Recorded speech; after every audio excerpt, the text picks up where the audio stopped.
Hello, welcome to the 150th episode of the Always Be Comedy podcast. Our guest today, it had to be someone special, number 150. And of course, it's one of the most Always Be Comedy acts ever, Mike Wozniak. Tim, it's 150 episodes of what you call the regular Tuesday episode. But once you factor in the bonus episodes and so on, we must be well over 200. Oh, I'd say we're definitely over 200. Yeah. You know what? Shall I do a live find out? I can't wait. Can't wait. Oh my God. We've done 250, so this one will be 251. How weird Are you serious? Yeah. Oh my God. Now, some of those are like those 4 minutes. Please vote for us in the Chortle Awards. Expect one of those coming soon. Yeah, if you didn't like those in the past, strap in for the future. The Chortle Awards around the corner, so we'll be flat cap in hand. Don't you worry about that. Oh yeah. But genuinely, please do vote. Tim, Mike Wozniak is one of those guys where, and we do talk about this in the episode. Some acts, and this is great, it's fine. You know, there's no right or wrong way. Some acts, when they're doing a work in progress, will turn up, and they might not even have anything written down. They're just sort of like freewheeling off the top of their head, writing on stage. Maybe it's scraps of paper. This is all great. It's a work in progress. Mike Wozniak, work in progress number 1, essentially turns up with a show that is pretty much tour ready, Tim. Yeah, absolutely. It's he sort of had the story in mind very clearly. Now that story has developed a lot over the whips, but the bones of the show were very much there immediately from the off. It's a very, very good show. The Bench, it's fantastic, and it's just started its tour. He how do you the thing with Wozniak, how would you describe it? If anyone's never seen him or has never bought a ticket yet, he's one of those guys again that he's absolutely got his own thing going on. It's there's a warm throwback to, there's something like, he's like a 1950s English gentleman. He's got that sort of energy. The humor is quirky, whimsical, always beautifully written, so many jokes. There's a shaggy dog story element to it. The shaggy dog story element. Yeah, it is quirky, it is whimsical. Dave Allen himself, I think, would salute some of the shaggy dog stories. The way he spins a yarn, the way he brings the crowd in. We couldn't love Mike Wozniak more. Also, crucially, off stage, just as glorious. Oh my God, absolutely. Like, I couldn't tell you how many times in our WhatsApp chats we've gone, God, if we could just have nights like this all the time. They're just the most wonderful, lovely evenings with Mike. It's the sort of one where, like, even if the gig didn't happen when we just hung out, it'd been so nice. But thankfully, the gig did happen, and we saw a brilliant show. Okay. I would say, because there are Wozniak fans listening, I would say that Wozniak is even lovelier than you would imagine. How's that? Absolutely. Yes. Wow. Absolutely. I'd agree with that completely. If you don't yet have your tickets to the Bench, and we're pretty sure that you do because there's not that many tickets left. In fact, even when you Google, because obviously we have to get the tour dates up from. In fact, Tim, we should probably do that. Well, MrMikeWozniak.com is the place you want to look. It's a lovely looking website, and I'm reading sold out a lot on this on this list of dates, I must say. So, wowie, yeah. And then some of them, you click on them because it says it's not sold out, and then you actually go to the venue website, and it turns out it is sold out. So, Tim, what's the best way to get tickets then? Just Google Mike Wozniak The Bench tour. Yeah, or MrMikeWozniak.com. They have links you can click through to. So, you know what? On the 28th of February in Bristol, he's doing the 3rd Bristol date in a row. That is on last few. All the other ones sold out. He's going to Belfast. He's going to Dublin. And then everything is sold out until June or even September. So it's a mammoth of a tour, including the wonderful London Palladium date. He is doing God, this tour's going on and on and on in a brilliant way, and I can see it sneaking into 2027 at this stage as well. Such as the amount of sold outs I'm reading on this board. So you might not be able to see Mike Wozniak at Always Be Comedy for a while. Yeah, I mean, actually, I say that. Maybe there's always a chance. Yeah, maybe you will, but that's to be continued, I suppose. But in the coming weeks and months, Tim, tonight, Laura Smith, Born Aggie, Work in Progress, Tuesday the 10th of February. Yes. It's nearly sold out. There are a few left. And then tomorrow, Ahir Shah, Rosie Holt, mystery guest. I'll tell you what, Tim, this Sunday, we've just added a tour preview, Sunday the 15th of February. A tour preview with Tom Davis at 3 o'clock, and then at 5 o'clock, a tour preview with John Kearns. So this Sunday, the 15th of February, is an unbelievable double header. And then beyond that, as I say, in the coming weeks and months, there are the likes of Mike Thomas, Maisie Adam, Alex Brooker, Ellis James, Ahir Shah, Sunil Patel, Michelle de Swartz, Ian Sterling, Bella Hull, BT Edmondson, Sam Campbell, and many, many more. Please visit alwaysbecomedy.com/tickets. Also, Tim, you might have missed it. We did give it a big mention on Friday's episode. We are taking over the Bedford in Balham. Tim, it's exciting stuff. Iconic venue. It's one hell of a room. I cannot wait. That starts in September, though.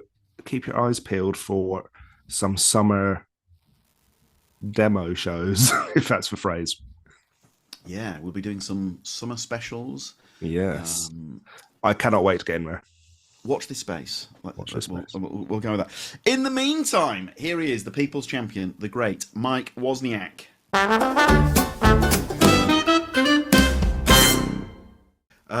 Right, episode 150. We couldn't be more thrilled. Tim, I would say one of the most always be comedy acts. Ooh. Mike Wozniak. Is that you're having that, aren't you? Well, since COVID times, you're definitely in the top 5 acts who have played. Hang on, you've played the act. Fucking hell, you've played the show. They're too much, basically. Yeah, You've played the hoovering a lot of minutes in the top 5 more than anyone else, I would say. Yeah. You can, however often you think you play the night, we would say double it. Trust me, man. You couldn't be more. You could not be more welcome. It's home away from home. Oh, mate, that is exactly how it should be. Right, the tour is underway. Please talk us through how the tour has started. The Bench, what a special show. The tour has been lovely so far. So where are we? Early Feb. So it's very spread out. So I'm only half a dozen, well, 8 or so gigs in, but it's been lush and it's increasingly playful. There's it remains this sort of kind of local mystery and all that kind of stuff with many tangents, but I'm enjoying like the second half of the show. I'm inviting the audience to do a little bit of sleuthing for themselves, and sometimes they're more game, sometimes they're less game, and you're allowed to be less game, and that's fine. But it's a lot of fun, and it does mean that it's a bit different each time, which I'm loving. Oh, that's so great. And it's spread out. I'm just having I'm not doing the kind of classic road warrior thing where I'm just solidly on the road for 3 months. It's very spread out. There's gaps all over the place because I want to see my dog. Do you know what I mean? And she has no interest in traveling. For this week I've just got two one-offs. I'm in Poole tonight. I'm in Falmouth. Nice, easy West Country ones. I've got Ireland coming up very soon, and Northern Ireland. I'm very excited about that. I've been there since the last tour. This is the way to do it, surely. You look and feel, you're positively zen. I mean, this is, because some people mid-tour or start the tour could not be more frazzled. Yeah. But this gappier way of doing it sounds... I've seen it, and I've seen it with friends who've come to sort of visit and done the Exeter show or what have you, and that they've popped in for a cup of tea or we've had a drink after the show. And I mean, there are times when they're quite deep into the tour by the time they get around to bothering with Exeter, and they might have had a great show, but you can see on the inside things are coming to pieces. They're twitching like Herbert Lom in a Pink Panther film. They are. They are. They just need some TLC. They need to give themselves some TLC and someone else to give them some TLC and possibly something with a mineral in it or a vitamin. Yeah. What does Mike Wozniak do? Sorry Mm. for teeing you up for a third person answer there. How, Yeah. how do you give yourself TLC if you ever need TLC? What right for me? Yeah. Quick game of it's not called FIFA anymore. EAFC. I'll have a game of that, 10 minutes, and then I'll crack on with my day. Yeah. But I'd love to know what yours is. Well, obviously, I'll go through the great novels and so on. And no, what I've done, what I've found is good for me on the road because I can be very antisocial, and I live miles away from many of my sort of older friends. So I'm making myself see people, and that has been lush. Like I've seen, like in Cambridge and Newcastle and elsewhere, there'll be someone who I might not have seen for yonkos. So rather than hiding away in the hotel room or whatever it is, I'm physically actually seeing some people who I love and haven't seen for years, and that is doing me massive good. That's That lush. that is great. Now I've read the Steve Martin book, Born Standing Up, because he was. I mean, he was sort of going mad in a way, wasn't he? Because Yeah, he was just doing yeah, yeah, hotel show. yeah. Whereas what you're saying there is absolutely something in that, isn't there? Yeah, yeah. So I think that's the main thing, really. That's what's tipped it over to being like it would have been. I love touring anyway, and it's a real pleasure. But that's made it like that makes it an extra special little personal adventure. Yeah. Now, we're well aware that tickets. Adele would give you a round of applause at the ticket sales, but to any buffoon who is yet to snap up a ticket, what can they expect, Mike? What from the show, as in what is the show? Yeah, So the, I am aware that we would immediately be into spoiler territory, wouldn't we? well, no, the show it's about. So it is. What is it? There is. Well, I guess I can warn them about vibe in case they hear the sound of it and it sounds really irritating. Do you know what I mean? Because sometimes it's helpful to promote, and sometimes it's also helpful to sort of warn people off. Yeah. So it's very storytelling. It's very Shaggy Dog story kind of style, and it relates to an outrage that has happened in my neck of the woods, and and I discussed that and why that might have happened and who might be but behind it. And then yeah, in the second half of the show, the audience, if they wish, are invited to stick their oar in, and we can see where it goes from there. If they don't wish to stick their oar in, and they just wish to sit back and have a show because they've bought a ticket, thanks very much, and that was the deal, then fine, that's okay too. That's all right. Yeah. Um, I mean, I know a lot of our listeners, a lot of people that come to our shows are also Was fans. So it's also quite a handy thing to put out there, I suppose, that if you're seeing Was in the future, if you so wish, mm. turn up with the second half in mind, with some sort of metaphorical sleuthing hat on, if you so wish. Oh yeah, but we'll also turn up with your taking the night off hat on as well if you're taking the night off, which you may well be if you are taking the night off to come and see a comedy show. It's all fine and it all works. And you know what it's like, within an audience there'll be a couple of punters who are game and and some punters who just want to be left well alone. No one's going to get roasted or anything like that. It's not if someone offers some substandard sleuthing, they're not going to find that their reputation is torn to pieces and that I poop and leave the town having lain waste to their future. That's not going to happen. I saw that video this morning. Wozniak slams audience member. Have you ever had to do that sort of thing? I don't have to do much. Well, certainly post-COVID, post-Taskmaster era, that kind of thing. I've not had to do much in the way of sort of crowd management. I just get really nice people turning up. I like my audience a lot, and I think they tend to be people that I just would like in personal life. I've been quite lucky. I haven't had. It's been a long time since I've just done some sort of random Saturday night in Kent somewhere with someone sort of it's decided that they wants to teach that they want to teach the comic a lesson. Yeah, it's been a while. I suspect if I was faced with it, I'd be very out of my depth very quickly, and would probably just don't know what I'd do, hide in the rafters or something. Yeah, it's good system. Yeah. I think the sheer incongruity of it would sort of solve the situation. Mm. Yes, well, that's that. Well, yeah, that's yeah. It might be that people would probably think it was some sort of stooge or a plant. I think if someone was getting really aggressive or weird, or they'd probably just assume like it was Sam Campbell in costume had turned up and decided to do a bit. This happened to Harry Hill. He said on this podcast, a guy like stormed the stage, All right. and after the show, he said to the security, like, "Guys, where were you?" And they went, "We thought it was a stooge."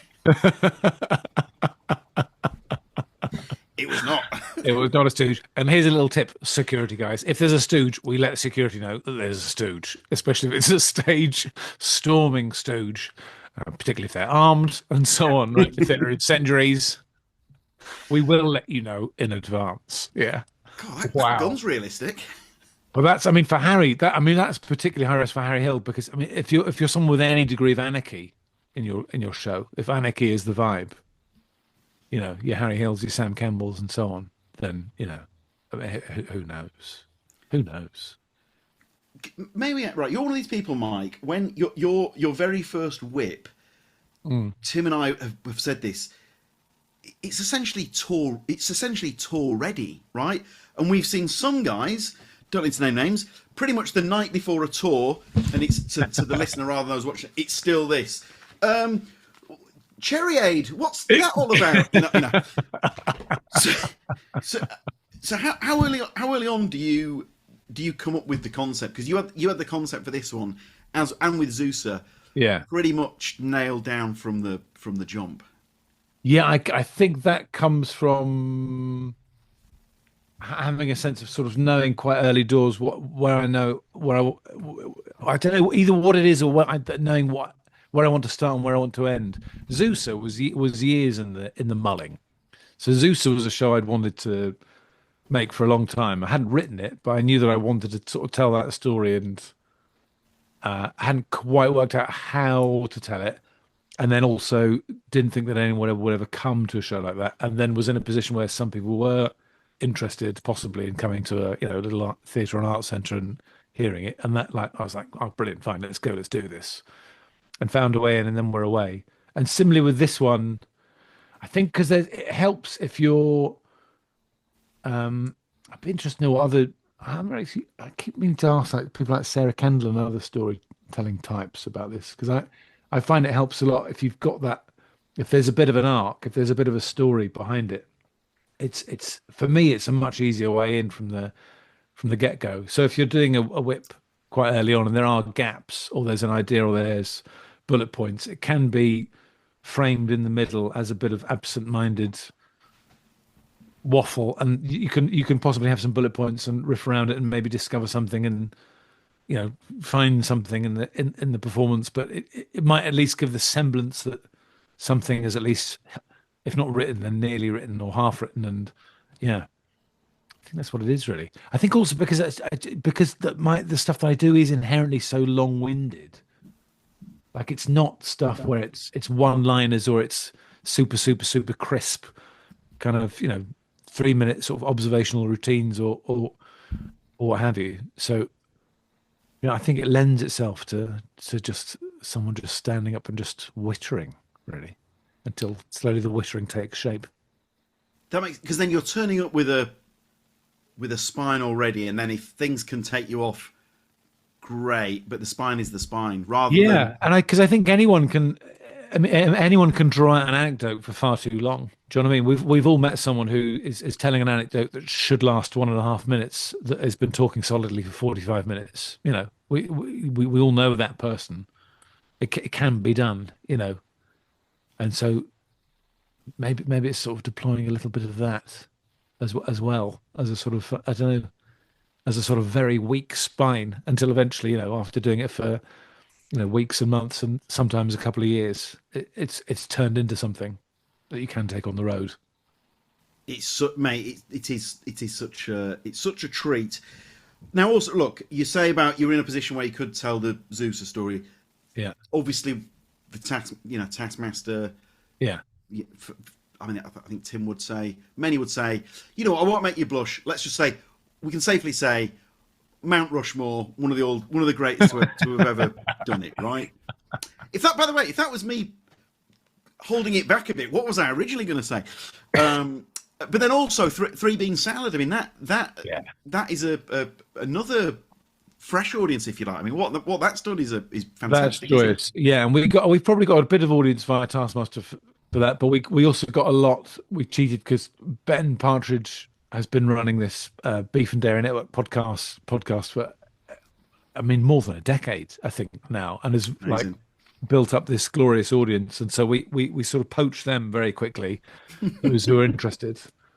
And yeah, they're lovely. We took that on tour last year. It was only a small tour, like a dozen dates or so. But again, like we just really like the audience. They're just good, interesting, fun people. And yeah, they're absolutely lush.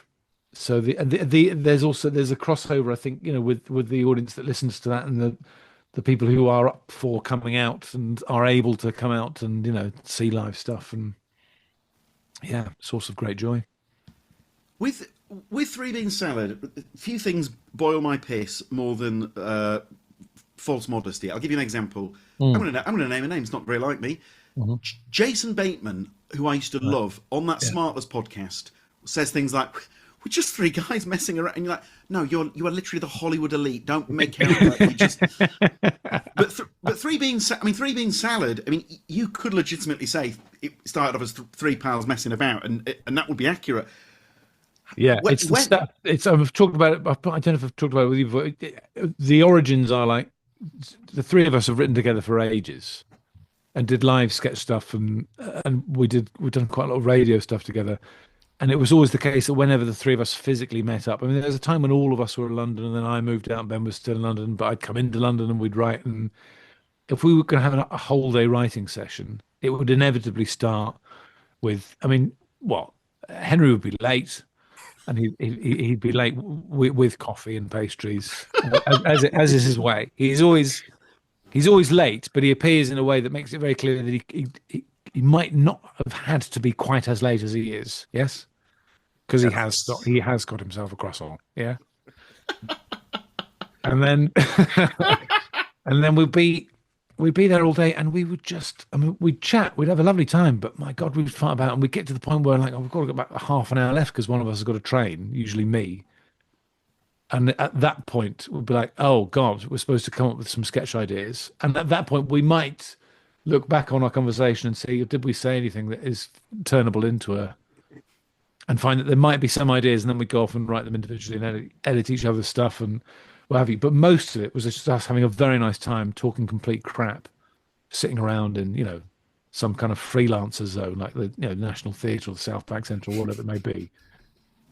And Henry was the one who wanted to turn that into a podcast. When it became clear that podcasts were becoming ubiquitous and that there was absolutely a fashion for groups of 2 or 3 middle-aged men who thought they were funny to get together and try and commodify friendship. But Henry thought that might be a good idea, and Ben and I were fiercely resistant to it, saying, no, there's loads of that. It's really boring. No one cares. Stop it. Go away. And then he insisted. And we said, well, okay, well, maybe, but if we do it, then it's largely going to be just you talking all the time, isn't it? Anyway, and he said, no, I promise I won't. No. Well, that wouldn't be the way it goes at all. And we said, well, we'll give it a go. And then, of course, inevitably we'll give it a go, but it's just the same stuff. So we're just having a really nice time. And to our amazement, it found an audience. And so it's carried on because we love doing it. There's an audience that seems to like it, and it's built up its own head of steam. Henry adds his art, and Ben's got his lovely soundscapery magic and music that he does, and yeah, I love it. So the genesis was the three of you, the vibe and the japes in that shared office space. The stuff we were doing when we're supposed to have been working.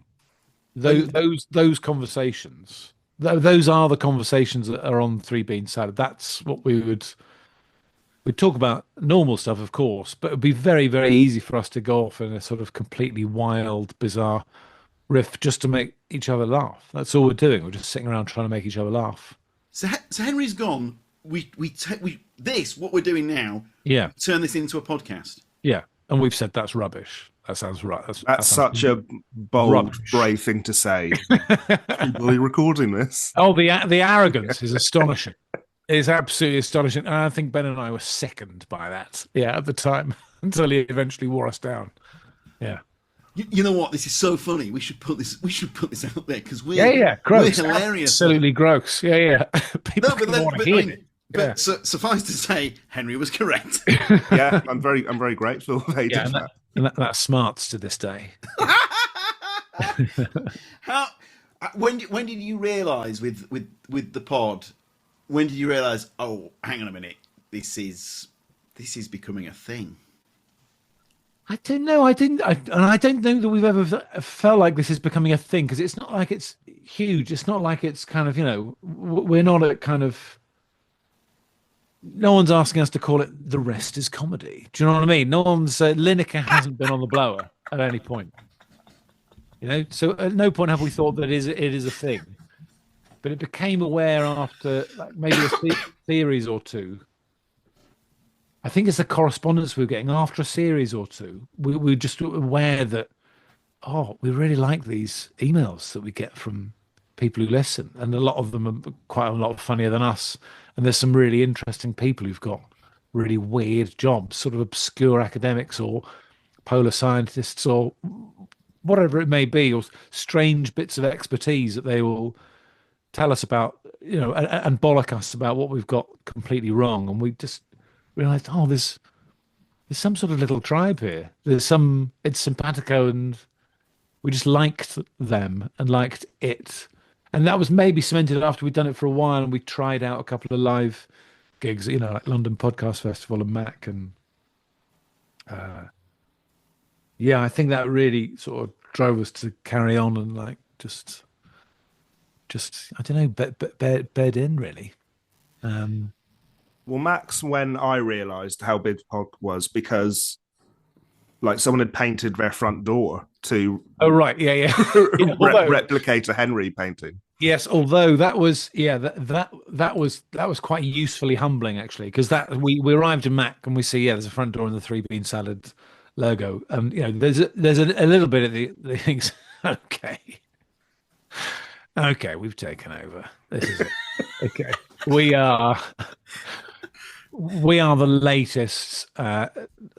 We are the latest COVID. We are the latest bird flu. We are sweeping through this place and 3D mania and showing no mercy. Yeah. And then the guys came to the gig, and it turns out they're locals. They're just into their art and whatever, and they're just flicking through the program, and they thought, why don't we paint the door with one of them if there's any good art in the stuff? And most of it was just pictures of like comics sort of gurning at a camera, doing a quizzical expression. Do you know what I mean? Like, well, that's boring. What about this one? It's an actual drawing. Okay, let's do that. Who are these guys again? Don't know. Let's go and have a look. Absolutely no interest, and I think found the live show quite confusing. But yeah, I take back what I say. Yeah, but the optics were immense. Absolutely. Yeah. That's like when an actor's got a work in progress at Always Be Comedy or a preview, and it's their show. This happens more than you might think. And they stand behind the bar at the Tommyfield in the comedy room. Yeah. And a punter will come up to the person whose show it is and go, yeah, I'll have a pint of... And they're like, oh, no, sorry. It's downstairs. The great leveller. Now, Mike, Tim and I, we've also admired the Wozniak acting. We've seen the sketch acting, obviously, Man Down, so on and so forth. Are you still auditioning for stuff? And I haven't for a while, but that's just because I've been busy with this, really, with the live stuff. I'm still game. I mean, I'm acutely aware of where I lie. Do you know what I mean? Like, if someone needs a middle-aged man with a moustache who sounds a bit like this and has my my gait and gestures, then I'm available. But if there are times when I've tried to push it further outside the box, and it generally goes quite Pete Tong, quite early doors. Right, I'm so team was Yeah. this. I mean, I'm aware that I am insane and wrong, right? Mm-hmm. But you know when Rivals came out on Disney Yeah. with David Tennant and the gang, and there's still a part of me that still believes this. The Aidan Turner look, I was like, have they not just stolen that wholesale from Mike Wozniak? Well, Tell me I've gone mad. I think you have gone mad, and I think Right. you've spent too much time with me because the reality is that the look I've got was very well established in the time of Jilly Cooper in her pomp. If anything, I've stolen this look off Jilly Cooper. If anyone from the Jilly Cooper estate is listening, this is not legally binding. Am I the first person to have flagged this? No, it comes up whenever someone with a moustache, whenever a white middle-aged man appears with a moustache, someone will. Well, there's a few things. One will be the resemblance will be pointed out. Someone will be appalled that I'm not doing it. Someone will say they've stolen your look. It happened with the what was that Fleabag assassin thing? Oh yes, It happened with Killing the Eve. Sims one. Killing Eve. Killing Eve, that's right. Yes, because and particularly because I think he possibly even had Polish ancestry. That man as well. Do you know what I mean? So there was a kind of yeah. So And he was called Mike Wozniak. he was called Mike Wozniak. Yeah, yeah, yeah. Yeah, that one they had pushed it a bit far. Generally speaking.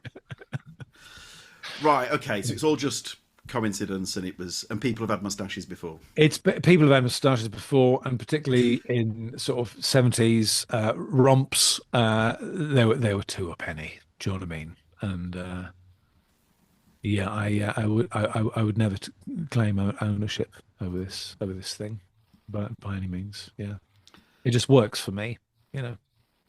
Now, any plans post tour or just focusing on the tour for now? Well, there's scribbling really. There's sort of perennial scribbling. So that for me, the tour is going to is on and off happening over through sort of most of the year, and then there's perennial three beans. But in terms of plans, for me, like the dream is always is writing, like getting a script underway, and if I can, and so there's always a script in the works. What happens to these scripts? 99 times out of 10, I'll say, is that they go no further. And often no one ever sees them. And occasionally they do see them and they tell me to get stuffed. But I've got a bit of time to write. So that is the plan, is to try and just get the next project up and running and see where that goes. Yeah. I once went to a comedy seminar. It was shortly this comedy seminar, probably must have been like 15 years ago. It was brilliant, and there was an agent section, a live gig section, a social media section, but then there was a writing section, and a commissioner said something like, there's not a drawer full of amazing scripts that we just haven't made, and I just come to the conclusion that's total bollocks. I think there will be a drawer of brilliant scripts that haven't been I'm made. certain there are. Yeah. And I'm not saying written by me, but certainly, like in terms of the number of really good writers out there who've definitely written loads of spec scripts or commissioned scripts, or because there's so many projects that just sort of disappear, and sometimes you see a glimpse of them as you'll hear about a friend who's done something, or you might even be sent something because they're auditioning for something, and a project will suddenly finish because sometimes it's as small as a commissioner from a channel will get a different job and they'll go. And then something that was quite far along will just sort of disappear into the ether because a new commissioner comes in and understandably wants to curate their own thing. They don't want to just make the thing happen that the previous person was trying to make happen, and so that happens quite regularly. So I'm quite convinced. Yeah, I think there's probably more crap scripts out there. It's quite hard to write, but I would absolutely within the script berg, if you were to kind of chisel away through the discarded wet wipes and tampons and cooking fats of the script berg, that within that you would find some real beauties. Yeah. there are some who's going to do that? Do you know what I mean? People are more likely to say the gatekeepers are more likely to say, you know, who's hot right now, what's happening right now. Do you know what I mean? It's you know, who can we attach to this or that or whatever? Is there some kind of pre-sold Mick Herron book that we can, you know, make instead or whatever it may be for understandable reasons? Because this stuff is, you know, it's expensive and it's hard to get right and it's easy to get wrong. But yeah, no, I think that if that draw doesn't exist, there are the scripts out there that would fill it. Yeah. What you just said there about commissioners changing and so on. Yeah. That is so heartbreakingly common, isn't it? There's a comedian we know that went in for a meeting at a certain channel. The deal was pretty much done. Yeah. And the commissioner that had done the deal, I think literally, not metaphorically, walked past him with his belongings in a cardboard box. Right. Yeah. And then another, I mean, can I say this? Let's go for it. There's a sitcom, The Last Chances, a friend of mine wrote, Channel 4. Yeah. Adam Buxton was in it, Kevin Bishop. It was a really good cast. It was a really good show. And a certain commissioner commissioned the show, and they filmed 6 episodes. And I believe a different commissioner came in, watched it, they went, nah, not for me. And what they ended up doing was they cut 6 episodes to 5 episodes. Like a cut and shot, is it cut? You know, and they put them out Monday to Friday. Just killed the show stone dead. So they put this sitcom out consecutive nights. I watched it because I knew it was on, but otherwise, I mean, it's a tough old industry, isn't it? Oh yeah. Super tough, and everyone knows that going in. You know, I mean, you'd be crazy to go into it assuming that you're owed anything from it or entitled to anything from it, or that you should have certain outcomes. Or, but it is. Yeah, it is tough, and that end of it, that sort of behind the scenes stuff, like sort of writers and producers trying to get things going. It's you have to be fantastically tenacious, otherwise you've got no chance, basically. I think you can only believe something when you're sat at home watching it on the actual television. Oh yeah. Well, that something is going to happen. Yeah, completely. Yeah. I mean, there's someone we all know that did a chat show for a certain channel, filmed it, yeah, and just never saw. Wow. Never saw the light of day. Wow. So he'd have gone home each night from the record. Yeah, we made it. Mike, this is going to blow your mind. Okay. The new questions, Tim. This is Tim asks the questions. Holy moly! If you can imagine such a thing. Okay, coming out of the shadows at long last. Finally. Be careful, because I mean, sometimes people really love that, but sometimes there's a very fierce backlash. Well, let's hope it's not quite the opposite. Backlash. What's the opposite of backlash? Forlash. There's forlash. It's more like more Tim. I've survived for the last 2 weeks, so we'll see how we get on. Okay, great. This is exciting. So, new formats, new questions, blah blah blah. Yeah. Maybe that's a real way of doing good questions. Can you imagine David Frost? First question, blah blah blah. Blah, blah, blah. This reminds me. Have you heard Ellis talking about his gigs at your? Have you heard the recent John and Ellis? I think the one before last. Ellis has talked about coming to ABC to start doing stand up in English again, and there was he opens one of their shows, I think the one before last, where he talks about doing a non-ABC gig. And if you've not listened to it, I must urge you to listen to it. It's one of the most amazing introductions to the show I've ever heard. Go on. He talks about the show. He talks about having been buoyed up by the joyous experience of gigging at ABC in Kennington, and then going further afield to try some stuff, and finding himself in front of a crowd who didn't particularly know who he was and didn't particularly know what the show was that he made, and of it being a humbling experience. Here it is. Which one is it? I think it might be show 509, maybe. Listen, we're needy boys. We need that, don't we? It's been lovely hearing him document. I mean, it's been very good advert for us, I must say. It's been the best PR we've ever had. Yeah, absolutely. I mean, there's one day where our follower, and I'm 47, but our followers on Instagram went up to it went up several hundred people in the space of a few days, didn't it? Yeah, absolutely. Yeah, the power Thank of Ellis you. James. Thank you, Ellis. People are watching. They're watching the story. We're all we're on tenterhooks, and exciting. It's an exciting time. It is an exciting time. Right. Right, blah, blah, So, blah. blah, blah, blah, indeed. Blah, blah. So, who are some of your favorite acts to see in the green room? I did originally put favorite act, but I think maybe that's so harsh. Harshly. Yeah, that's an interesting one. I reckon a lot of them would be like people that I would have been with a lot at the very get-go. Mm.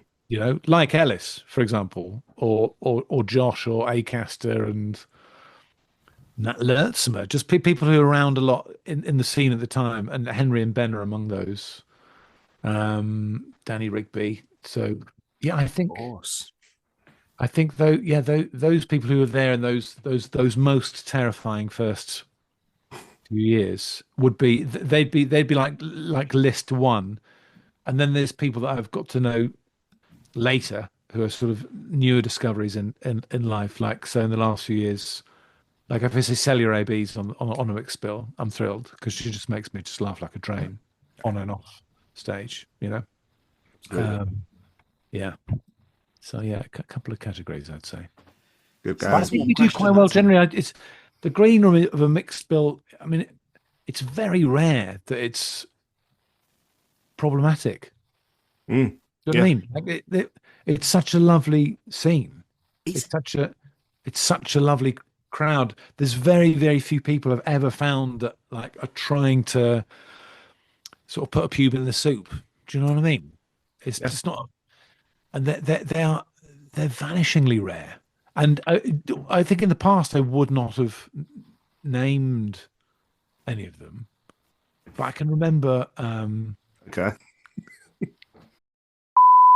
the Notorious. Yeah, okay. This is safe. He was exactly that. Doesn't seem like a too high risk move. So I can remember him. Like you'd see, he was on a mix, but I think, okay, it's just going to be a bit tense and awkward. And I mean, I can remember once I was in the green room in what was it called, the Hob in Southeast London. Yeah, the Hob. And Herne Hill, was it? No, where was it? Anyway, it doesn't matter. that neck of the woods. And Yeah.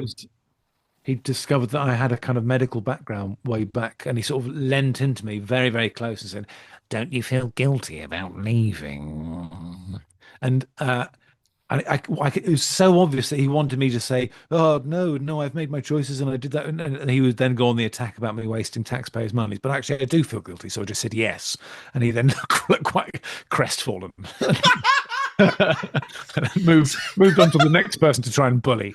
He was just looking for some uncomfortable thing to make the person feel doing this sort of glee of, as I saw being in a room with Rumpelstiltskin or something like that. He just wanted to find something unpleasant to open up, and similarly. So I'm not. Yeah, you can bleep this name out if you like, but there was I can remember a period where I'd regularly be in a room with. And I don't feel bad saying that now because he's become a sort of GB News nutter, and he was always very sort of kind of belligerent. The first time I ever met him was a gig in Aberystwyth, and it wasn't long after I got nominated for the Newcomer Awards in Edinburgh, and therefore was able to go like full time. Didn't have an agent or anything like that, and most people were sort of very nice about all that kind of thing. But he was furious because he hadn't been nominated the same year, which is something I have no control over at all. Never met this man who'd been like a circuit comic for 10 years, and I was this kind of little ingenue, rosy cheeks. And it was him and me and Yanni doing this gig in Aberystwyth, and Yanni was emceeing, and so I was wondering, why does Yanni keep leaving the room? And it became clear that it was just. Well, I was just getting bollocked by him. I spent the whole time backstage. If I wasn't on stage, or he wasn't on stage, I was getting bollocked by him for this thing. And I can remember him having a go. This is very catty. Maybe it's too catty. Maybe we're entering. It's not slanderous because it happened. I can remember a gig in Putney. Maybe don't name the sketch group you're definitely about to mention. What's that? Don't name them. Don't name the sketch group I know you're going to mention. Just Is it a female sketch group? yes. Yes. Okay. So Or maybe do. I don't know. I came into the green room and was just finishing telling this at the time quite new female sketch group who is full of people who've gone on to do extremely well, Absolutely. very, very talented. Yeah. That the reason that they would get a television commission before him was because they were women. They were in crosshairs because they had the temerity to be female. I think both female and work. I think not only the fact they were female, but the fact that they were clearly starting to make some waves. Because they were doing this gig. The reason they were doing the gig is because people were excited about them because they were new and it was like, oh, look, there's a really funny sketch group. Let's book them. Yeah, didn't like that. But the logic flaw is there for all to see. So are they supposed to say, so, you know, anyone who gets any sort of opportunity, you have to turn it down because it might... I don't know what the expert. It's just nastiness. That's the point. Is it's so rare to see that. Like these things. My memory is dreadful. But these things really stand out in my memory because they are so out of place in the average green room. And I don't think these people want any outcome other than making someone feel uncomfortable. Because it can't be that this chap who we've mentioned, who Tim may have bleeped out the name of. I don't know. I don't mind. It can't be that he's imagining that at some point these guys are going to be receiving a BAFTA, and we'd just like to thank for making it clear that when this did happen, it's because we're female. Thank you. Do you know what I mean? I absolutely do know what you mean. And you played that so beautifully by saying yes because I didn't think it wasn't that I played it beautifully. It's just he just happened to strike. He had correctly struck on a chord. He had found an Achilles heel, and I just wasn't in the mood to. I was thinking about that a lot at the time, and I wasn't. I think I wasn't in the mood to answer anything other than honestly. I think it was after his response to me saying yes that it was particularly clear to me what was happening, and the way he behaved with other people in the room. Yeah, so I wasn't like I was sort of artfully parrying a twat. I think I was, I think I got lucky and other people haven't. Yeah. So am I bumming things out? I'm talking This is supposed to be about glorious nostalgia, but we'll cover that in other questions. All right, fine. But I do like the idea that people know that comedy is not, because I think. With the business of show, it's easy to assume that there's a lot of prats about, but I think there's something special about comedy and comedians. The people that it attracts, on the stage and off. I think it's just a really lovely little village. The camaraderie that we all have. And Tim and I talk about this a lot on this podcast. The green room hang, or the pre-gig hang, and the post-gig hang. It's such a special thing. Yeah. And I think I'm just old enough and bald enough to realise that when someone is a certain way, not to take it personally, and they'll be like that with everyone. It's like they're going to be like that with the person in the shop or the Can't we all just get along? Absolutely. Yeah. Right, Timo. Right, man. Music maestro. Okay, this one is a nice positive one. Okay, good. I'd argue the other one was as well, but still, we are where we are. Yeah. Who is the best new act you've seen recently? Can I pick someone who's new to me but isn't? Absolutely. Recently is not new. Up to you. Someone I have come across in the last year or two, who for some reason I haven't crossed paths with, even though they're West Country. They've been going for ages. Harriet Dyer. Yeah. Oh my God. Yeah, absolutely. Who, is not like she's not a new act at all, but she's just new to me, and I hadn't seen her at all before a couple of years ago. And she's just soaked to the bone funny. Yeah, unbelievable. That's a great line. Soaked to the bone funny. Yeah, I think she's wonderful. Yeah, Harriet did an Always Be Comedy. A Live at the Apollo run through at Always Be Comedy. I mean, Stuart Goldsmith referenced it a lot on a podcast episode. He said it was like one of the best sets he'd ever. I mean, it was just Yeah. it was one of those where if she'd scratched her shoulder, there'd have been a Mexican wave. You know, it was Right. Yeah. yeah, great she's prediction. completely glorious. Yeah. Yeah, she's really brilliant. I'm delighted with that answer. This question actually is inspired by your first episode. So it's favorite comedian who doesn't do it anymore. Oh yeah. Okay. So I've got a few for that, Yeah. and they're all kind of like people who were around when I started. So Gemma Whelan, for example, Yeah, of course. Mate, I mean, we like absolutely brilliant writer, comic actor, has been too successful as an actor for as far as comedy is concerned, because it's she's in demand and working relentlessly, and it just means that we haven't seen her do a Chastity Butterworth or anything else for a long time. But so I hope she does return. as a comedy fan, she's been heartbreakingly successful. Yeah. Exactly. And that, to be honest, because I've got two others, and they're all in similar camps. So when I started, there was someone I gig with a lot, who is a friend, so Rachel Stubbings, who doesn't do stand up anymore and didn't do it for ages and ages, didn't do it for as long as Gemma, but did a good run of it, but is also a brilliant like writer filmmaker. So she mostly now directs and writes, and is doing brilliantly, does very well. But I think always had a slightly more tricky relationship with stand up than say Gemma. I think she had points when she felt like she maybe sort of wanted to get rid. Do you know what I mean? And move on. But she was brilliant. But she was like really, really very deadpan, very, very dark, very, very funny. And I'd love it if she'd carried on. I'd be very surprised if she came back. And the other one is a very good friend who is definitely someone who is. It's not that they don't do it anymore. It's that they haven't had the time to do it in a while, and I'm hoping is going to return soon. Which is Daniel Rigby. Yeah, who's just like did these absolutely fantastic one-man shows that I loved, and were just taste-wise as well. Particularly, were just perfectly right up my street.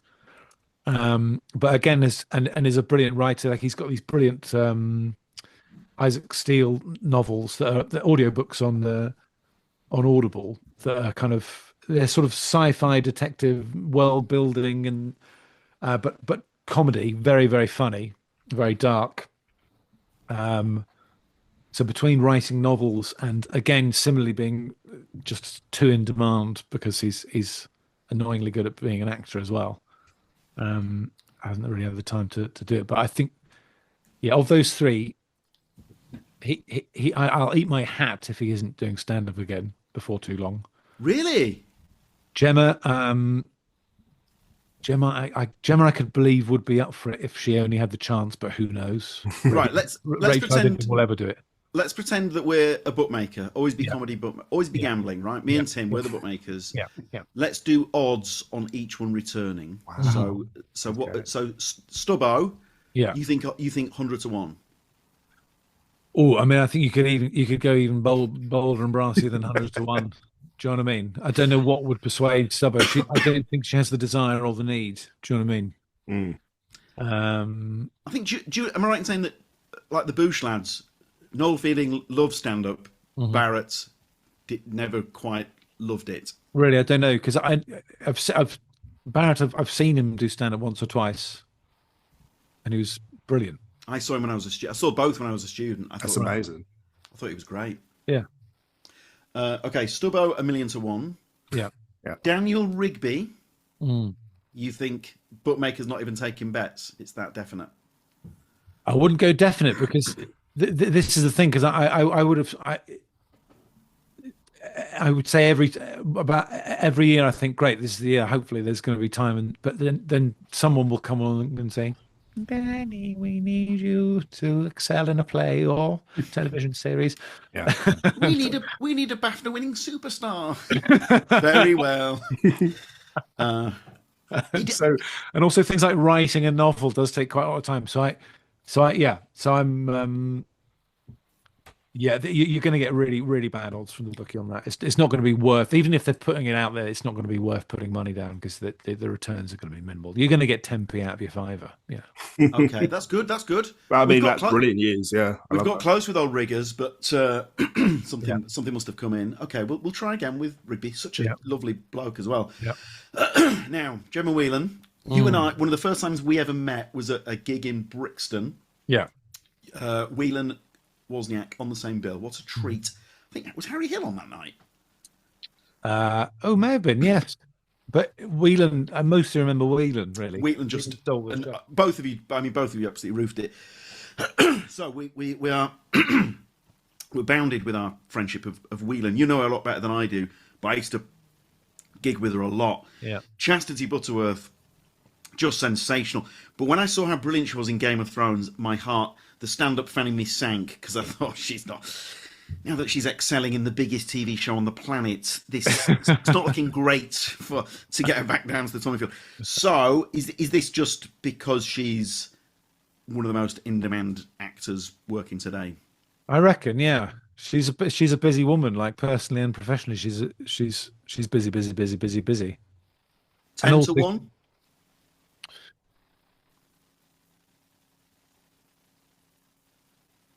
I'm going to say, yeah, let's say 10 to 1 sounds good because let's think long term. Because, let's. Just for full transparency, I will be emailing her after this recording. Yeah, let's think long term just in case, like, in 10 years' time, for example. Do you know what I mean? If she's. Okay. Because people, once a decade, often people like to shake things up a bit, have a bit of variety, and maybe that character is timeless. Oh, completely. Yeah. That character works when she's 65 years old. Yeah. No issue. Yeah. So let's say 10 to 1, be it as chastity or in any other form, frankly. Yeah. You can find footage from the first ever Always Be Comedy on YouTube. Gemma Whelan as Chastity Butterworth, recorded on some sort of, I can't remember the name of the device, one of those little video camera, like a little box thing. But anyway, you can find it. I'm not saying, Christopher Nolan would blow his brains out at the quality, but I'm sure you've seen it, Mike. I mean, she objectively roofs the gig. Yeah. Of course. Right, that's great. So we've got a real gamut of gamble. So it's even money for Daniel, 10 to 1 for Whelan, and then 1,000,000 to 1 for Stubbings. Yeah. Great news. So yeah, get your bets in now. Something for the odds are good. Great. Okay. Yeah. Maybe we bring in the gambling after each time we ask that question. Yes. Hang on, we're not a bookmaker. Please don't flood us with bets. yeah, Someone please. with the surname Whelan puts £1 million on. Like, Tim will be bringing his little green visor to the next show in Kennington.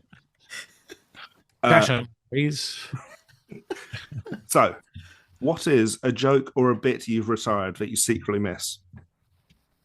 I had to think about this a bit because normally if I'm done with something, I sort of want to sort of burn it and destroy it forever. But there was a time when I was doing a bit about. I was telling the audience that my dad used to be a musician in the army, which is not true, and was talking about his ambition and wanting to be an elite, and he basically in the story he gets to the point where he gets to the SAS of army musicians, that they have their own special unit too, and that's being a one-man band basically, and that he would be deployed as, if SAS troops were being parachuted into the jungle, he would be deployed behind them as a one-man band. And this is great. Hacking his way through the jungle with cymbals on his knees and a bass drum on his back, kazoo in his gob. I really liked it because it started with the idea of my dad was a musician in the military, which is completely plausible. It's not true, but it was plausible. And then goes into this thing that's obviously a complete work of total fantasy. I particularly loved it because I think there would be times when I could see who my tribe was in the crowd, because there'd be people like, "Oh, this is a bit of fun. Let's go on the journey," and there'd be people like, "Oh, get a pint." They're just going to go and sit by the bar and wait it out and hope that a proper comedian's on in a minute, you know. Whenabouts was this? Oh, golly, this would have been Last night. last night. Yeah. That's right, guys. Sorry. Uh, Come on, James. Do better. this than would that. have been 2000 teens, I would say. Potentially, Lovely. that was a phase of it. They're around that area. Conan O'Brien says his favourite type of humour is the one that paints the picture in his mind, and then he's laughing at the image. Yeah. So the guy going through the long grass with the symbols, I've got to be quiet In silence. Yeah. Oh no! That's brilliant. Yeah, That's fun. classic Woz. That's good stuff. And then, in a similar vein, which Piers joke or bit do you wish you had written? So this I've thought about a lot, and I'm going to answer it slightly trickily because none of these bits I could have written, but that's partly I think why they're so good. Yeah. And that's Jen Brister. Take your pick of anything Jen Brister does. Whether that's sort of like mother's overfeeding you, Spanish mum, playground stuff. I mean, the thing I love about Jen Brister, which I just can't do, is I think she's like one of the best at, for start, observational stuff is stuff I've tried, particularly when I was starting out many times because I admired it so much and I was crap at it.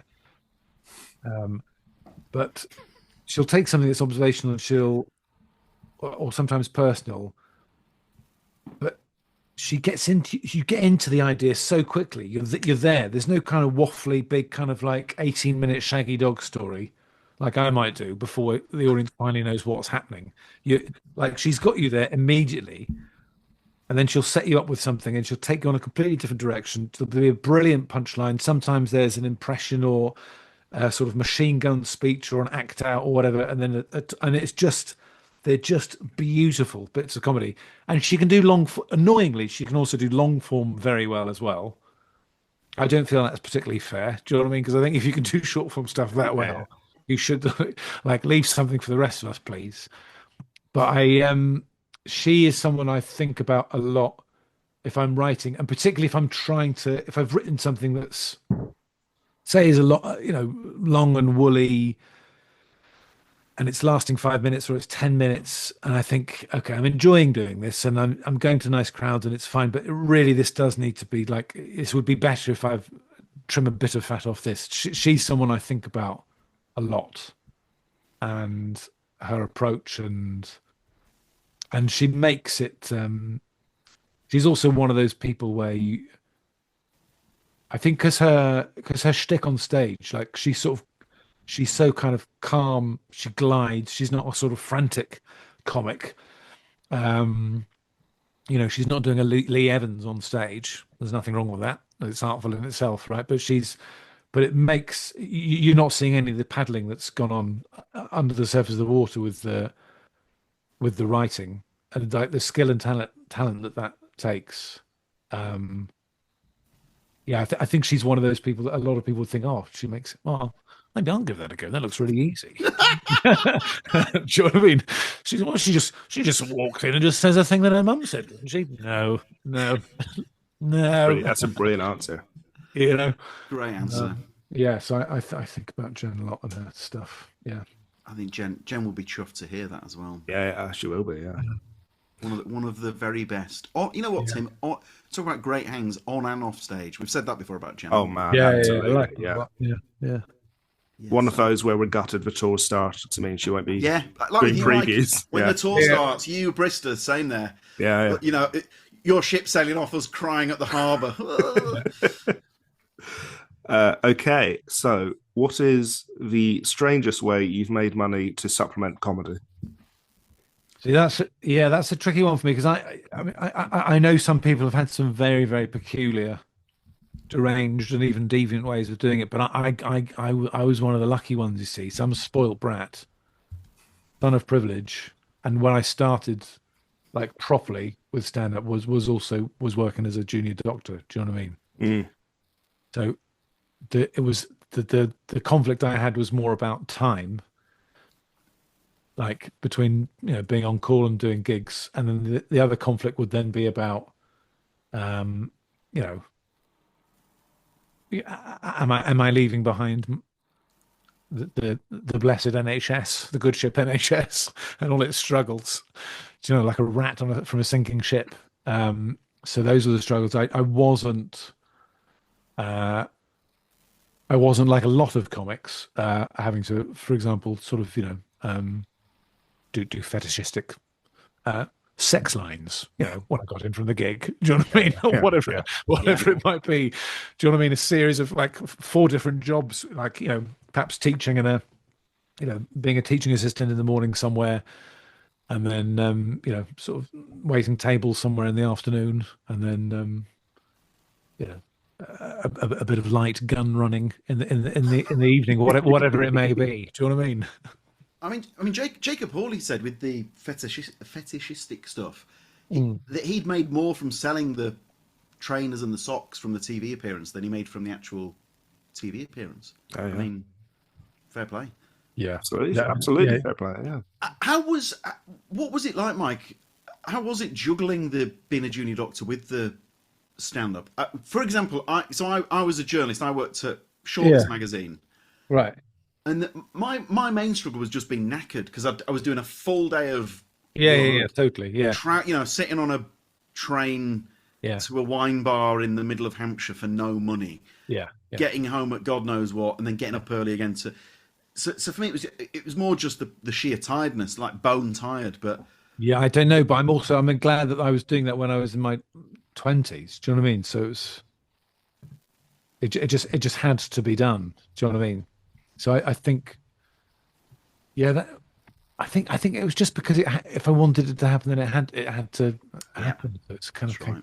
sort of hard cheese, really. Yeah, and the thing, yeah, I think I struggle with the other dilemmas more. I mean, I definitely did some rum things because when I started, because I remember talking to Paul Sinner who'd done a similar thing, and it was trained at the same place as I did, as did Harry Hill. In fact, we were all at the same med school at different times. But Paul was saying one of his regrets when I was first starting out, he was giving me a bit of advice, and he was saying that he thinks he slowed himself down in the beginning because he was still. Because I was a hospital junior doctor, really. He'd managed to get to. He was a fully fledged GP, so he was able to a bit more easily manage his time and do a bit of GP work here, supplement his income, do gigs and whatever. But he said that because he had that safety net, that slowed him down, he thinks, for quite a few years, and he wasn't pushing himself.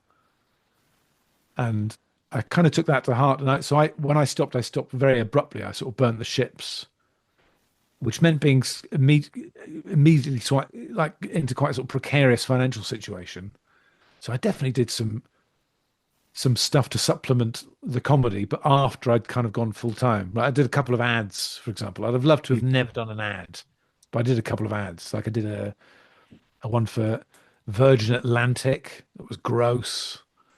That included like it was in a like absolutely freezing cold air hangar, and I was supposed to be playing the father of a son who's a sort of child actor. Didn't want to be there at all, and we were supposed to look with our jaws would go slack as a group of stewardesses, as they would have been thought of, went past in the sort of Virgin Red, and the director thought it wasn't enough that we didn't think we'd be able to look slack jawed enough, so he set up a special trick where he got a separate. They're all models, these women, a separate model who we hadn't seen before. We were very aware that there was a different model who was sitting on the back of a dolly for some reason, and was looked like she was about to pass out in the cold. She'd gone completely translucent. Her lips were blue, and she had a blanket over. And I thought, well, this. I know what you're doing. You're going to tear that off this poor woman. I said, I said, I think, I think you're going to tear the blanket off that woman so we look a bit more surprised. I said, I think we're all right. I don't think you need to do that. I think No, no, no, no, no, no, no, no, no. It's a good idea, and for the boy as well. For the boy. The boy will never see. I've never seen anything like it. Do you know what I mean? Oh my God. What do you mean? And they did it, and it was zero impact. And the boy just looked a bit worried. Everyone looked a bit worried, and then this woman was taken away, and I never saw her again. I don't know what happened to her. I hope she survived. She may not have done, credibly, but You were but that was slack-jawed. gross. You were slack-jawed out of worry that a human being was going to pass away from hypothermia. Yeah, totally. But this is also in a time where, like, it was before, like, I didn't even have a smartphone at this point. You know, this is before.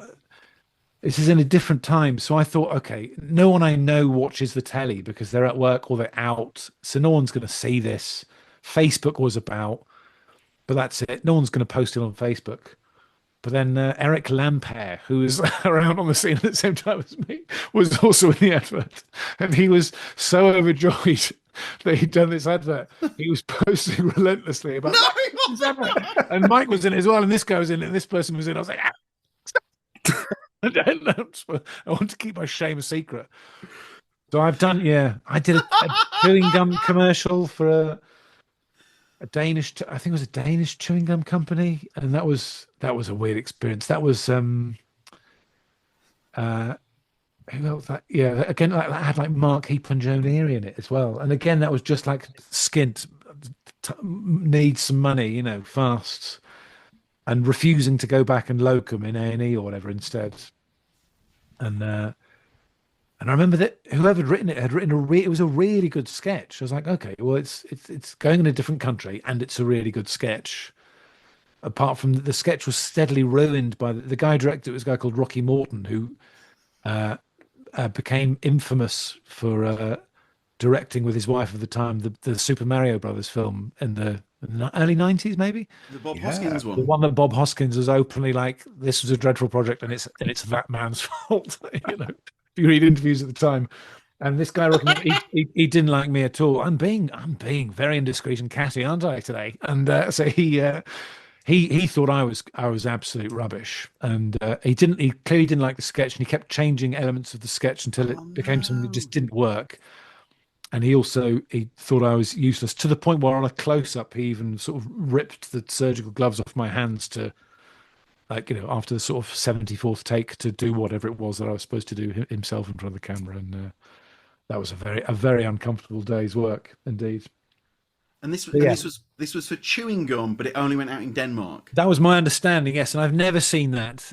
And Until now, Tim, press play. No, I'm yeah. joking. Bit of fun. You doing a sketch with Mark Heap is heaven. That's Well, this is brilliant. it. And Joe Neary as well. Yeah, Joe Neary. That was part of the draw. So, yeah, I've definitely in my time done jobs that I'm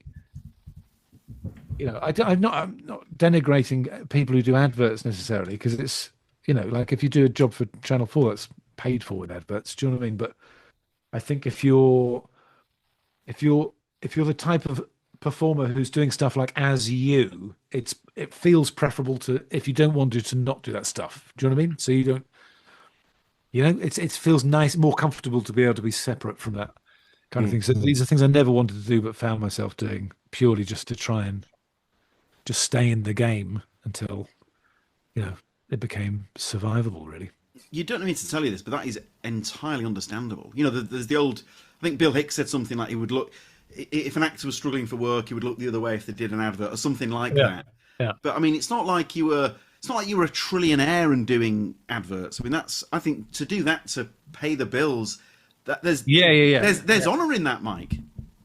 Yeah, and I didn't have a problem with it. It's just you sort of kind of also because they were slightly icky experiences, and also because I was somebody who had another option but didn't take that other option out of sort of bullheadedness. Do you know what I mean? But I mean, that advert, that, you know, I mean, that's Because like of Paul Sinha. Yeah. Bolt. The blanket thing, though, I mean, that's just the director's basically like, you know, I mean, it's. Yeah, that was foul. Yeah, that was absolutely foul. Yeah, strange vibe. Yeah. Shall we move on to our final so question? just No. out of interest, who was the casting director for the? So Sounds like it was Michael Winner or someone. Sorry, the joke there, by the way, not that I want to see a woman in a blanket. It was that I would still do an advert. That was the angle I was going for. Just want to make that I want to make that abundantly clear. Right, yeah. Sorry, go for it. Our final question is: Yeah. What is the best advice you ever received? It's perhaps from another comedian, or it's something you've learned that you'd like to share. Yeah, so this has come out of conversations with other comics over the years, and I've tried to distill it into it might not be going as bad as you think. With the caveat, I mean, there is an asterisk here. You know, go to the bottom of the page, but also it might be. I love that. That's great. So this is based on there's and I'm sure we've all done it, and there are definitely people who are more prone to do it than others. Of that gig where the roof isn't obviously coming clean off, and it's most tricky when the gig is fine. It's not obviously a stinker, but the comic feels that it isn't going well and it's going wrong, and through acknowledging that, something changes in the comic and they make it worse. Perhaps they, in extreme cases, berate the audience or blame the audience, or perhaps they turn inward the gun upon themselves and they decide this is hopeless, I'm crap, this whole thing, this routine is a failure, and they begin to sort of, pull the ripcord in the wrong places. And I've seen so many sets or gigs that have unraveled because that's going on in the head of the comic. Whereas actually, I've been watching from the audience and going, well, I'm really enjoying this, and I can see everyone around me is really enjoying it. And I know no one's going to give a standing ovation at the end, but it's actually going really well. Still really good. There's that massive dissonance between what the comics experience and what's going on. So, yeah. Tim, Tim knows what I'm going to say. There was an act who will remain nameless, but they were having a really good show. Yeah. And they stopped the show halfway through to basically tick the crowd off. Right. It feels to me like you're not really, and we could see and hear that the crowd were having a lovely time. The crowds, I've seen that kind of thing happen. And for the crowd, it's upsetting when that happens. They did look a bit. I can remember seeing a very prominent comedian who has returned to the scene of late, who I was a huge fan of in my formative years, and have seen be so brilliant on stage. And he was doing an opening night for a run in the West End, which meant that there were therefore kind of reviewers in, and there was probably all sorts of kind of comedy types in. So that might have altered the vibe, but the gig was going very well. But he maybe 10 minutes in, sort of had a go at everyone for being sort of like frosty up. But the audience was full of just normal people as well, and it was going well. Yeah. And you felt like you want to say, oh no, please, I'm having a lovely time. We are having a lovely time. Please don't be cross with us. We love you. Do you know what I mean? So I think really you can make an audience very sad doing that if you go to that extreme. You are great. You are great. But even if it's the other version where they just when it goes inwards, where they don't attack the audience, it goes inwards, and you can take something that would have been a really nice set or gig for someone and just spoofle it. If only it was acceptable to ring a bell like in boxing, end of a round, and then Tim and I could go in like a corner man. Oh yeah, you're having a great. They love you out there. You need to know that they're. Yeah. Oh, God, I can think of several instances where a bell would have been really handy. Yeah, so you got to have that thought. It might not be going as bad as you think, because also with the caveat of, but it might be. You are always better off pretending that it isn't and getting to the end, and then because what's the worst case scenario? You have had a stinker, and a friend of yours in the green room afterwards says, "You look really mad out there. That was really weird. You're just pretending as if it was a really good gig, but it was really bad. You look really crazy. You okay? Do you know what I mean? That's the worst case scenario." The worst. Were you filming it or something? What was what's happening? What was it? There's nothing worse than hearing after a gig, how do you think that went? I'd rather you just punch me in the bollocks. I thought it had gone well until you said that. Yeah. Mike, thank you. That's Thank all the you. questions, isn't it, Tim? That's it. That's it. That's your Again, can you imagine that on David Frost? I think that's all. Is that all the questions? Listen, episode 150. Congratulations. We're delighted that it's you. So thank you very much, Mike. Well done with everything. Thank you. No one is enjoying the Wozniak success. We're probably enjoying it more than you are. How's that? You lovely fellas. Well, thank you, because it's been a joy working up the show with you guys. And it's nice. It's been a joy. Yeah. Mate, I know we've never actually written a life contract, but just mentally it's there. Oh, yeah, it's there.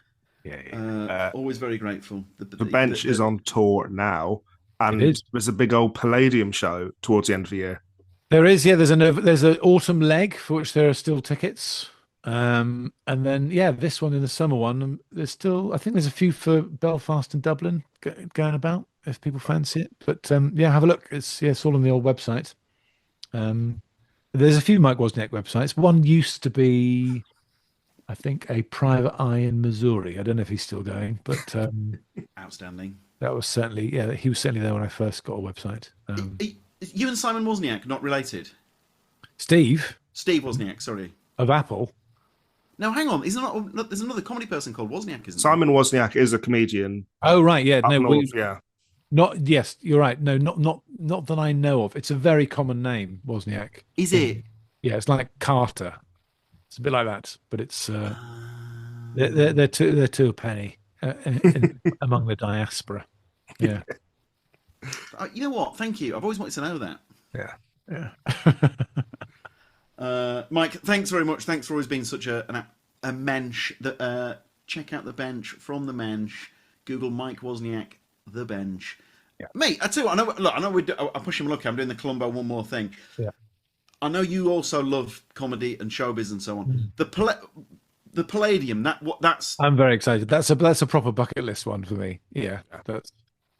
That's bucket list stuff. Yeah. I once warmed up for Jack Whitehall. He was doing a Netflix show with his dad at the Palladium. Yeah. Wow. And that's something that for the rest of my life will mean a great deal. It's such a beautiful room as well. It's just so well set up for that kind of stuff. Oh man, yeah, I'm excited.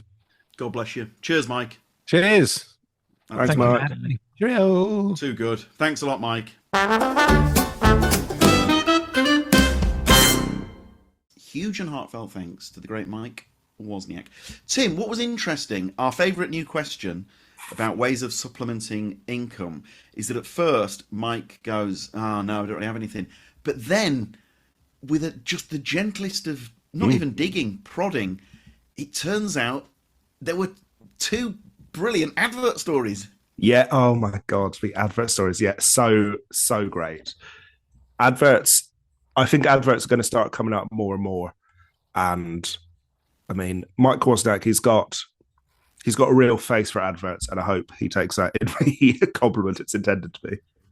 Oh, if Mike told me to buy the new Persil, I'd run to Sainsbury's. He's you know what? It's because he has such a kind and lovely face. I'd believe anything he says. But also, we must caveat this. Mike is clearly, in fact, what did you learn from this episode? I probably didn't realise just how much of a moral man Mike was. And he tells the stories about the adverts. But he tells them with quite a heavy heart, doesn't he? But I think if you're, he was younger, you've got to pay the bills. It made me a bit sad that he was still sort of beating himself up a bit for doing these adverts. But surely what needs must. Oh, I personally have no issue with comedians doing ads. Unless they're like, no, you know what? I don't. Well, I don't yeah, absolutely. Unless it's for, I'm not going to finish that sentence. You know what I mean? Something not very moral. But I think, an airline or I think wasn't it Scandinavian chewing gum or something? Yeah, I mean, I think that's allowed personally. Yes. So so I suppose my takeaway is that I ended up liking Mike even more. I mean, I thought that was searingly honest. But if I'm honest, my pre-prepared thing that I learned was that Mike and Simon Wozniak are not related, and I didn't realise that Wozniak was as common a name as it is. Yeah, I didn't know that at all. Simon Wozniak, a very, very good comedian. If you've not checked him out, very, very different to Mike as well. To be fair, but he's very funny. The thing I took from it was I really, really loved "Things Aren't as Bad as You Might Think They Are." I thought that was really, I found it quite inspiring, and we definitely know comedians who have sort of come off stage thinking, "Oh God, that wasn't very good," and obviously we've just had like a brilliant gig. So it reminded me of a few people when he said that. I don't think this person will mind me saying this, but someone who says that they've got gig deafness. Glenn Moore. Yeah, Glenn says that all the time. Glenn Moore says he'll walk off a gig, and his wife Katie will I believe will echo this sentiment. Glenn will walk off going, "Oh my God, I don't believe. Oh, gee, I'm so sorry, guys." Meanwhile, there's a standing ovation. But then I think Glenn himself would say that I think I bloody roofed that, and you know. Went up to you know say, what? Knowing Glenn, I bet he still roofed it. I know, absolutely, but yeah, the way he tells it is, yeah, it's just complete gig blindness, as he puts it. Again, self-deprecating. We love it. Look, thank you very much. 150 episodes. We obviously this wouldn't be possible without you. We're very grateful. Thank you for listening. You know what, Tim? We didn't say at the time of recording. The past 2 nights, we've had Tom Allen and Kevin Bridges on consecutive nights. Same energy. It's never lost on us, and we couldn't be more grateful. So thanks to all the comedians who make Always Be Comedy what it is, and thanks to you guys for making Always Be Comedy what it is. Where it's very saccharine way to tap out, but suitably saccharine perhaps after 150 episodes. And thanks, of course, to all the guests who do the show, Tim. Oh my God, of course. Yes. Thanks for listening. Thank you for all your shares, reviews, comments, all your everything. We always see it, and we always appreciate it. Yeah, cheers, guys. Thanks very much. Take care, and we'll see you soon. Bye.